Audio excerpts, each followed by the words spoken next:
കൈവെള്ളെ വെച്ചല്ല അദ്ദേഹം രാധിയെ നോക്കുന്നത്. മോളെ എന്നുള്ള വിളി കേൾക്കുമ്പോ അസൂയ തോന്നുവാ. നമ്മുടെ ഭർത്താവ് സുലോചനെ എടി നീ എന്നല്ലാതെ വിളിക്കുവോ? സ്നേഹിച്ചിട്ട് അധികാരം കാണിച്ചെങ്കിൽ വേണ്ടൂലായിരുന്നു.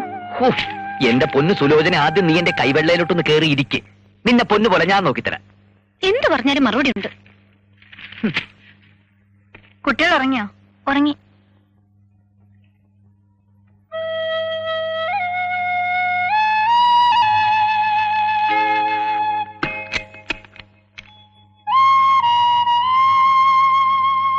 കിടക്കണില്ലേ? കിടന്നാ ഉറക്കം വരണ്ടേ? ആലോചിച്ചിട്ട് എത്തും പിടിയും കിട്ടുന്നില്ല. എന്താ ഇപ്പൊ ഇത്ര അങ്ങോട്ട് ആലോചിക്കാൻ? മാലുവിനെ MBBS അയക്കാൻ ഇനിയും കുറെ പണം ഫിക്സഡ് ഡിപ്പോസിറ്റിൽ ഇട്ടേ പറ്റൂ. കല്യാണത്തിനുള്ള വേറെയും കണ്ടെത്തണം. ഇതാ ഇപ്പൊ നന്നായത്. മാലു 5ാം ക്ലാസ്സിലേ ആയുള്ളൂ. അവളെ കെട്ടിച്ചേക്കാൻ ധൃതിയായോ? ഇരുന്നിട്ട് എഴുന്നേക്കുന്ന പോലെ ആ പെമ്പിള്ളയുടെ വളർച്ച. അരിച്ചു വരക്കി കണക്കൂട്ടി മുമ്പോട്ട് പോയില്ലെങ്കിലേ കരവറ്റാൻ ബുദ്ധിമുട്ടാ.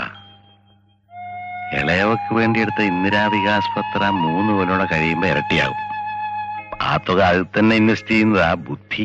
ഏത് നേരമുള്ള നിങ്ങളുടെ ഈ കണക്ക് പറച്ചിലും ബാങ്ക് ഭാഷ ഉണ്ടല്ലോ, എനിക്ക് തീരെ രസിക്കുന്നില്ല. അതിന് നിനക്ക് കണക്ക് കൂട്ടാറിയണ്ടേ? ചെസ് കളി പോലാ കണക്ക്. പഠിച്ചു കഴിഞ്ഞാൽ വളരെ ഇൻട്രസ്റ്റിംഗാ. ഇൻകവും എക്സ്പെൻഡിച്ചറും തമ്മിലുള്ള ഒരു യുദ്ധമാ ലൈഫ്. ഇൻകത്തെ കടത്തി വെട്ടാൻ എക്സ്പെൻഡിച്ചർ ശ്രമിക്കും, അനുവദിക്കരുത്. ചെലവിന്റെ മനസാക്ഷിയില്ലാത്ത ആക്രമണത്തിൽ നിന്ന് വരവിനെ രക്ഷിച്ചെടുക്കണമെങ്കിൽ അസാമാന്യമായ ആത്മധൈര്യം വേണം. ഈ കണക്കെന്ന് പറയുമ്പോൾ 2 സംഖ്യകൾ തമ്മിലുള്ള കളിയാണെന്ന് തോന്നുന്നു. ആദ്യം അധികവും ന്യൂനവും ഗുണനവും ഒക്കെ കാണും. ഗുണനങ്ങളിലായിരിക്കണം എപ്പോഴും നമ്മുടെ ശ്രദ്ധ. ഉറങ്ങിയോ? മന്ദബുദ്ധികൾ വേഗം ഉറങ്ങും.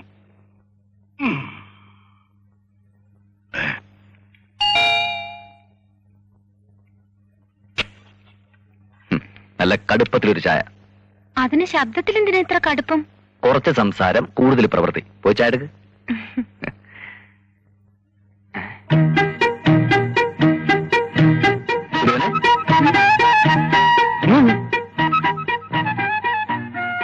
എന്തത്? ഏത്? നീ ഇട്ടിരിക്കുന്നത് ബ്ലൗസ്. അല്ല, അതിന്റെ പുറകിൽ എന്താ ജനല്? ഇതാ ഇപ്പോഴത്തെ ഫാഷൻ. അപ്പുറത്തെ രാധ ഇട്ടിരിക്കുന്ന കണ്ടില്ലേ? നല്ല ചേർച്ചയുണ്ടല്ലേ? ആഹാ, എന്നാലും തിരിച്ചിട്ടാലേ കുറച്ചുകൂടി ചേർച്ച ഉണ്ടാവും.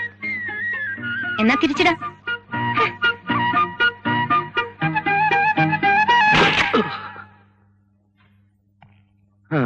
Good evening sir. Good evening. Beautiful. ഒരു വടക്കൻ വീരഗാഥയിലെ ആർട്ട് ഡയറക്ഷൻ പോലെ മനോഹരം. ഇവിടെ നല്ല ചൂടാ, നമുക്ക് പുറത്തുനിന്ന് സംസാരിക്കാം. ഒരു കുഴപ്പമില്ല സർ, ഞാൻ ഇതുവരെ AC റൂമിൽ ഇരിക്കുകയായിരുന്നു. ഇനി അല്പം ചൂടായിക്കോട്ടെ.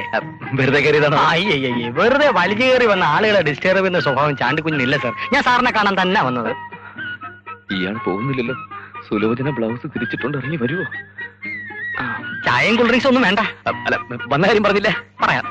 കോളേജിലെ നോക്കല്ലേ നോക്കല്ലേ, തൊലഞ്ഞു. വിസിറ്റേഴ്സ് വരുന്നത് മിസ്സിസിന് ഇഷ്ടമല്ലാന്ന് തോന്നുന്നു. മിക്ക കുടുംബങ്ങളിലും കലഹത്തിനൊരു കാരണമില്ലാത്ത കുഴപ്പമേ ഉള്ളൂ. ഇവിടെ ഞാനൊരു കാരണമാകാൻ ആഗ്രഹിക്കുന്നില്ല. കാര്യം പറഞ്ഞിട്ട് പെട്ടെന്ന് പോയിക്കൊള്ളാം. ഈ കോളനിയിൽ ന്യൂ ഇയർ ആഘോഷങ്ങളോടനുബന്ധിച്ച് SSLCക്ക് ഏറ്റവും കൂടുതൽ മാർക്ക് വാങ്ങിയ കുട്ടിക്ക് ഒരു പാരിതോഷം കൊടുക്കുന്നുണ്ട്. ശാന്തിനഗർ കോളനിയിലെ ഒരേ ഒരു കോളേജ് അധ്യാപകൻ എന്ന നിലയ്ക്ക് ആ കർമ്മം സാറ് നിർവഹിക്കണം. അതിന് വേറെ ആരെങ്കിലും വിളിക്കുന്നല്ലേ നല്ലത്? ചീഫ് ഗസ്റ്റ് ഫിലിം സ്റ്റാറാ. അപ്പുറത്തെ രാജീവ് സാറാണ് എന്റെ ഏർപ്പാട്. ആരായിരിക്കുമെന്ന് അന്നേ അറിയാൻ പറ്റും. നമ്മുടെ MLA ആണ് അധ്യക്ഷൻ. സമ്മാനദാനവും അവരാരെക്കൊണ്ടെങ്കിലും ജയിച്ചാൽ മതി. ചെയ്യാൻ പറഞ്ഞാൽ 2 കൈ നീട്ടി അവർ ചെയ്യും. പക്ഷെ അതല്ലല്ലോ, വിദ്യാഭ്യാസത്തിനുള്ള സമ്മാനം വിദ്യാഭ്യാസമുള്ളവർ കൊടുക്കുന്നതല്ലേ ഭംഗി. അല്ല, സ്റ്റേജിൽ കയറി ആളുകളെ ഫേസ് ചെയ്യാന്നൊക്കെ പറഞ്ഞാൽ നിർബന്ധിക്കരുത്, എനിക്ക് ബുദ്ധിമുട്ടാ. ഓക്കെ, മറ്റൊരാളെ നോക്കി വെച്ചിട്ടുണ്ട്. പക്ഷേ സാറിനോട് ഒന്ന് ചോദിച്ചിട്ട് ഫിക്സ് ചെയ്യാമെന്ന് കരുതി. ആരാ? ഞാൻ തന്നെ.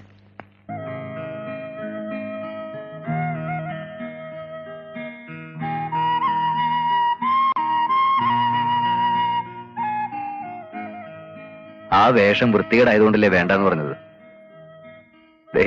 ഇങ്ങനെ നിസ്സാര കാര്യങ്ങൾക്കൊക്കെ മുഖം വീർപ്പിച്ചിരിക്കാൻ തുടങ്ങിയല്ലേ എന്നും പിണങ്ങിയിരിക്കാനേ നേരം ഉണ്ടാവും. ജീവിതം തുടങ്ങിയിട്ടല്ലേ ഉള്ളൂ. ഇനി എന്തൊക്കെ പ്രശ്നങ്ങൾ നേരിടാൻ കിടക്കുന്നു. എല്ലാം പ്രേമേട്ടന്റെ ഇഷ്ടം പോലെയല്ലേ ചെയ്യുന്നത്. പ്രശ്നങ്ങൾ ഒറ്റയ്ക്ക് നേരിട്ടാ മതി.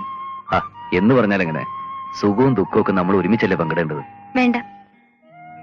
ഏതെങ്കിലും കാര്യത്തിന് പ്രേമേട്ടൻ എന്റെ അഭിപ്രായം ചോദിച്ചിട്ടുണ്ടോ? ഒരു ഭാര്യയാണെന്ന് വെച്ച് എന്റെ ടേസ്റ്റുകൾ ഞാൻ സറണ്ടർ ചെയ്യണോ? വീട് വെച്ചു, അതും പ്രേമേട്ടന് ഇഷ്ടമുള്ള പ്ലാനിൽ. എന്നോട് എന്തെങ്കിലും ഒരു അഭിപ്രായം ചോദിച്ചോ? ഇഷ്ടമുള്ള വസ്ത്രം പോലും ധരിക്കാൻ സമ്മതിക്കില്ലെന്ന് വെച്ചാ കുറെ കഷ്ടമാണ്. അപ്പുറത്ത് ഇപ്പുറത്തുള്ളവരൊക്കെ ചെയ്യുന്ന കണ്ട് ഓരോ കോലം കെട്ടരുന്നല്ലേ ഞാൻ പറഞ്ഞുള്ളൂ. പ്രേമേട്ടന് കുറച്ചൊന്ന് മോഡേൺ ആയാലെന്താ? അപ്പുറത്തെ അദ്ദേഹം രാധികയെ ഒരുക്കി നടത്തുന്നത് കാണുമ്പോ കൊതി വരിക. ഇവിടെ ഒരാൾക്ക് പാന്റിനോട് അലർജി, ഷൂസിനോട് അലർജി. പണ്ട് അച്ഛനെ തിരക്കി വീട്ടിലൊരാള് വരുമായിരുന്നു, ഒരു മുൻഷി പപ്പുപിള്ള.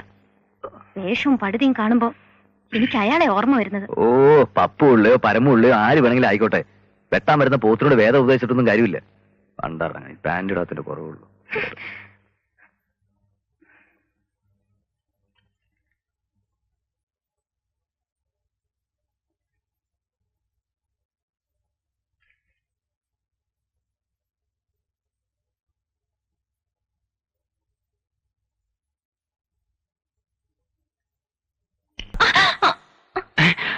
എന്താ എന്തു പറ്റി? ഒന്നുമില്ല. ഓ, കിടന്നുറങ്ങുമ്പോഴും മനുഷ്യനൊരു സ്വൈര്യം തരരുത്. വല്ല പിശാചിനെ സ്വപ്നം കണ്ടിട്ട്.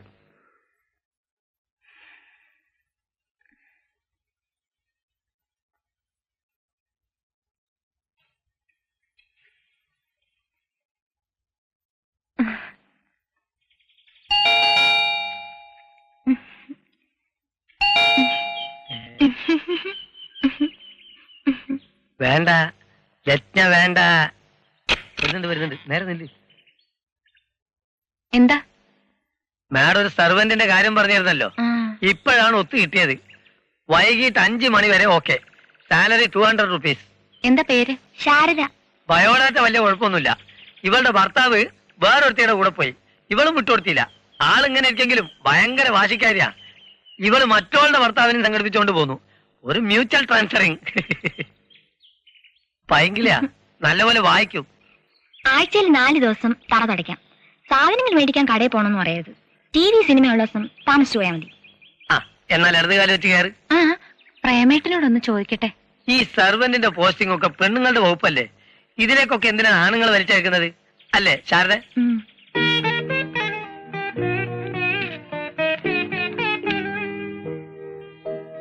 കൊറേ സ്ഥലങ്ങൾ കറങ്ങിയിട്ടുണ്ടല്ലോ. വിവാഹം കഴിഞ്ഞ 1 വർഷം ഹണിമൂൺ ട്രിപ്പ് തന്നെയായിരുന്നു. കൊടൈക്കനാൽ, കന്യാകുമാരി, തേക്കടി, കുറ്റാലം, ഊട്ടി, എവിടേക്കാണെന്ന് എനിക്കിപ്പോ നല്ല ഓർമ്മയില്ല. അത്രയ്ക്ക് ചുറ്റി. സുലോചന എവിടൊക്കെ പോയി? ഈ പറഞ്ഞ സ്ഥലത്തൊക്കെ ഞങ്ങളും പോയി. പ്രേമേട്ടന് ലീവില്ലാത്തത് കൊണ്ട് അധിക ദിവസം തങ്ങിയില്ലെന്നേ ഉള്ളൂ. ഇതാരാ? അനിയത്തിയ? അല്ല, ഞാനാ. കല്യാണത്തിന് മുമ്പുള്ള ഫോട്ടോയാ. വിശ്വസിക്കാൻ ഒക്കുന്നില്ല. എന്തൊരു മാറ്റം! അദ്ദേഹം ഒരാളെ ഇങ്ങനെ ആക്കി തീർത്തത്. മുടി ബോബ് ചെയ്യാനും പുരിയും പ്ലക്കാനും ഒക്കെ പറഞ്ഞപ്പോ ആദ്യമൊക്കെ എനിക്ക് ഭയങ്കര നാണമായിരുന്നു. ഭർത്താവിന്റെ ഇഷ്ടമല്ലേ നമ്മുടെ ഇഷ്ടം, അതുകൊണ്ട് ഞാനങ്ങ് വഴങ്ങിക്കൊടുത്തു. എന്റെ എല്ലാ കാര്യത്തിലും രാജേട്ടന് വലിയ ശ്രദ്ധയാ. പുറത്തു പോകുമ്പോ ഏത് ഡ്രസ് ഇടണമെന്ന് രാജേട്ടനാ സജസ്റ്റ് ചെയ്യുന്നത്. അങ്ങനെയുള്ള ഭർത്താവിനെ കിട്ടുന്നത് ഒരു ഭാഗ്യമാ. ദേവിയോട് എനിക്കൊരു പ്രാർത്ഥനയുള്ളൂ, രാജേട്ടന്റെ കാലിൽ ഒരു മുള്ള പോലും കൊള്ളിക്കില്ലേന്ന്. ആ വന്നു. ഇതാ മനസ്സിൽ ഓർത്താ മതി, അപ്പൊ കൺമുൻപിലുണ്ടാവും. ഞാൻ ഇറങ്ങട്ടെ? ഇരിക്കുന്നേ. ഞാൻ ഒറ്റയ്ക്കിരുന്ന് ബോറടിക്കുകയല്ലായിരുന്നെന്ന് അറിയുന്നത് അദ്ദേഹത്തിന് സന്തോഷാ. വന്നിട്ട് അധികം നേരമായോ? കുറച്ചു നേരമായി. സുലുവിന് ചായ കൊടുത്തില്ലേ മോളെ? അത് പിന്നെ ഞാൻ കൊടുക്കാതിരിക്കോ? മോള് മറക്കില്ലെന്ന് എനിക്കറിയാം, എന്നാലും ചോദിക്കേണ്ട എന്റെ മര്യാദയല്ലേ. സുലു ഇരിക്കെ. 1 മിനിറ്റ് മോളിങ് വന്നേ. ഇപ്പൊ ആ ദാ ശമ്പളം. ഇപ്രാവശ്യം കമ്മീഷൻ കൂടുതലുണ്ട്. പിന്നെ ഫ്രണ്ട്സിനൊക്കെ സോഫ്റ്റ് ഡ്രിങ്ക്സ് വാങ്ങിച്ചു കൊടുത്ത വകയിൽ ഒരു 150 രൂപ ചെലവായിട്ടുണ്ട്. പിന്നെ ഞാൻ പറഞ്ഞില്ലേ നമ്മുടെ സോമശേഖരൻ പിള്ള, പുള്ളിക്ക് ഒരു 300 രൂപ കടം കൊടുത്തു. പിന്നെ ഒരു 200 രൂപ വണ്ടി സർവീസിന്, അത് റീഫണ്ടബിളാ. ഇങ്ങനെ എല്ലാം കൂടെ 350, 250, 650 രൂപ. ബാക്കി എത്രയുണ്ട് നോക്കി. എല്ലാ മാസം എന്തിനാ രാജേട്ടാ ശമ്പളം കൊണ്ടു തന്നിട്ട് എന്നോട് ഇങ്ങനെ കണക്ക് പറയുന്നത്? മോളോടല്ലാതെ ഞാൻ പിന്നെ ആരോടെ ഈ കണക്കൊക്കെ പറയുന്നത്?